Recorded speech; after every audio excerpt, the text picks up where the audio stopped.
Okay, so 3 months after your performance review, someone who started after you gets promoted. You did the work, you know you did. And so what the hell happened? Well, here's what happened. They negotiated. You got evaluated. Performance reviews aren't report cards like they were in college. They never were. They're your one structured shot to make a case for your own advancement. And most people in their 20s and 30s walk in completely unprepared to do that. Not because they're not talented, but because nobody ever told them that showing up and doing the work isn't enough.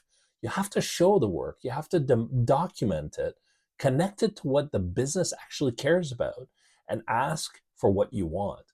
Many people do none of that. I know because I was that person.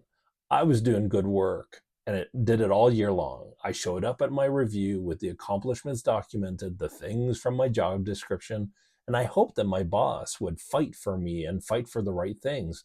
And I'm sure he did, but I certainly didn't. I've also been a manager on the other side, watching people genuinely fail to advocate for themselves.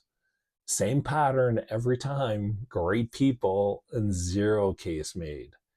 Here's the thing nobody says out loud. Your manager isn't going to build your case for you. They're thinking about their own review, their own work, the budget meeting after your performance review. You get 20 minutes, maybe 30 once a year. That's it. And what you do with that time determines whether you walk out with a plan or a paltry 2% raise and a vague sense of that something is just off. And that weird feeling, that's not bad luck. That's an information problem and it's totally fixable. So, what do you do? Three things. One, start a wins folder today. Not before your review, today. Every project, every piece of positive feedback, every goal you hit, write it down.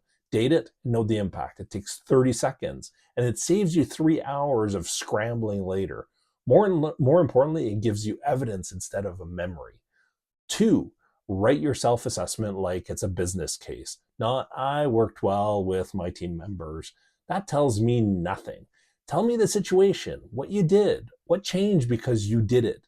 Put a number on it if you can. That is the difference between someone who gets noticed and someone who gets overlooked. Three, know what you want before you walk in. Do you want something different in 12 months? Do you want a different role? Do you want to be on a special project? What skills do you want to develop? If you don't say it, it doesn't get discussed. And your manager is not a mind reader. They're busy. Make it easy for them to go to bat for you. I wrote all of this out this week in this week's weekly Workplace Win newsletter.